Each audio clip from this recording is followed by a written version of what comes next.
You ever step into an elevator and without a word, everyone just turns to face the door like a magnet? Or maybe you've been in a conversation that suddenly got super awkward and you have no idea what you did wrong? Well, it turns out we're all living by this invisible social code, a set of unspoken rules that runs pretty much everything. So let's pull back the curtain and see what's really going on. I mean, this quote from Reddit just nails it, doesn't it? It's one of those bizarrely strict rules. It feels like instinct. Nobody ever sat you down and taught you this, but if you break the rule, it feels fundamentally wrong.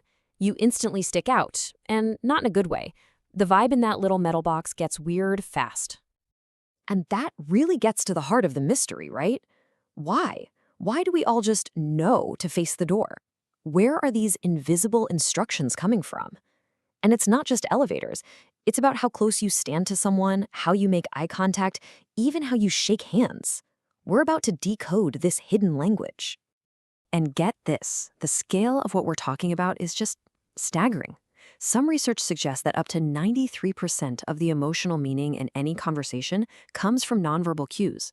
93%. That means the vast majority of our communication has nothing to do with the actual words we're saying.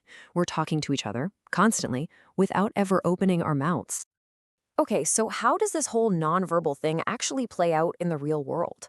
Let's dive into how these unspoken rules can change, sometimes like a lot, depending on where you are on the planet. Let's start with something simple, a handshake. Here in the US, you're taught a firm shake, maybe 5 to 7 pumps. Feels confident, right? But try that in Germany and you might come off as way too aggressive. Over there, it's more like 1 or 2 firm pumps. It just goes to show how one simple gesture can send completely different signals.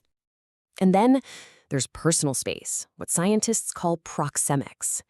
In what are called contact cultures, like in a lot of South America, standing close, a little touching on the arm during a conversation, that's all totally normal. It's a sign of warmth.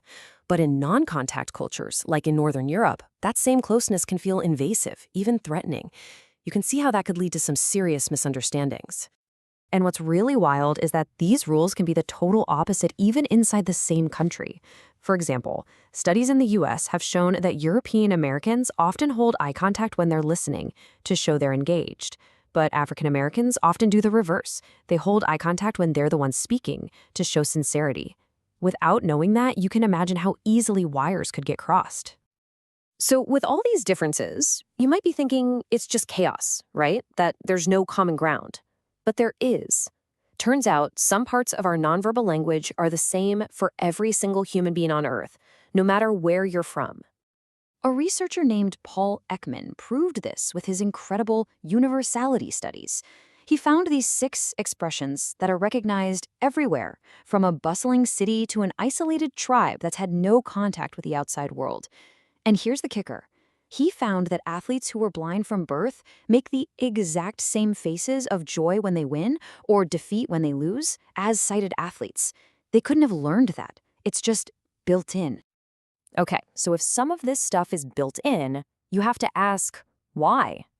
To get that answer, we need to rewind, way back. We have to look deep into our evolutionary past and at the ancient software that's still running on our modern brains. And this, right here, this is the hidden rule of this whole explainer. A massive chunk of our social behavior isn't really a conscious choice at all. It's pre-programmed. We're all running on an ancient operating system, one that was designed for survival in a very, very different world. The field that helps us unpack all this is called evolutionary psychology. And the basic idea is that our minds, just like our bodies, were shaped by natural selection over millions of years. The behaviors and the ways of thinking that helped our ancestors survive and have kids, well, those are the ones that got passed down to us. And what was maybe the single most important thing for our ancestors' survival? The need to belong. Think about it. For early humans, being in a group meant you had help finding food, you had protection from predators, you had a chance to find a mate. Being kicked out of the tribe wasn't just lonely, it was a death sentence. So we are hardwired with this incredibly powerful drive to be accepted. So, how does our brain keep track of how we're doing socially? That's where self-esteem comes in. There's this idea called sociometer theory that suggests self-esteem isn't just about feeling good about yourself. It's more like a social fuel gauge. When we feel like we're accepted and valued by the group, the gauge is full, high self-esteem.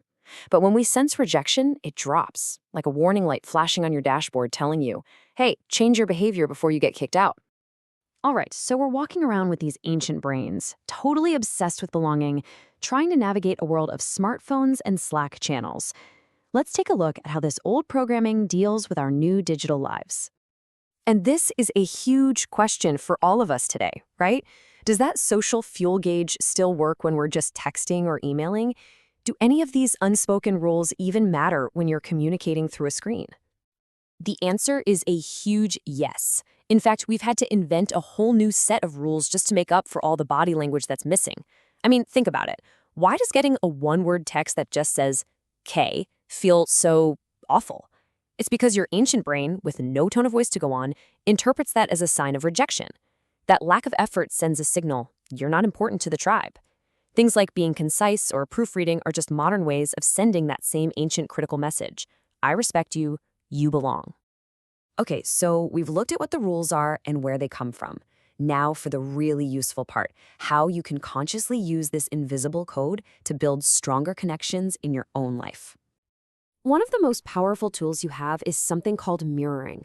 This is when you subtly, and I mean subtly, mimic another person's body language, their posture, their hand gestures, the speed they talk at. You don't realize you're doing it half the time, but it sends this incredibly powerful subconscious signal. Hey, I'm like you. We're on the same team. You can trust me. It taps directly into that deep, ancient need to belong. And the effect this has is not small. Studies have shown that people are up to 70% more likely to trust you if you subtly mirror them during a conversation. It's like a nonverbal shortcut to building real rapport. And this isn't just about casual chats. It has a real impact when the stakes are high. In negotiations, for example, using mirroring effectively can increase the chances of you both reaching a good outcome by as much as 65%. That's huge. It's because it creates a sense of connection, which makes everyone more willing to work together. So how can you actually do this without being creepy or obvious? The key is to be subtle. First, just observe. Are they leaning forward and engaged, or are they leaning back and relaxed? Second, try to match their vibe. Are they talking fast and excitedly, or are they slow and thoughtful? Match that rhythm. And third, every once in a while, repeat one of their key phrases back to them. It shows you're really listening and that you're on the same page. So when you put it all together, you realize that from the silent agreement in an elevator to the delicate dance of a business deal, our social lives are guided by this invisible script. It's a script that wasn't written down in any book, but in our DNA, refined over millions of years to help us connect, cooperate, and ultimately survive. For almost all of human history, we've just been actors reading our lines from this script without even knowing it existed. But now you can see the code. The rules aren't so unspoken anymore. So that leaves just one final powerful question. Now that you can see the code, how are you going to rewrite your conversations?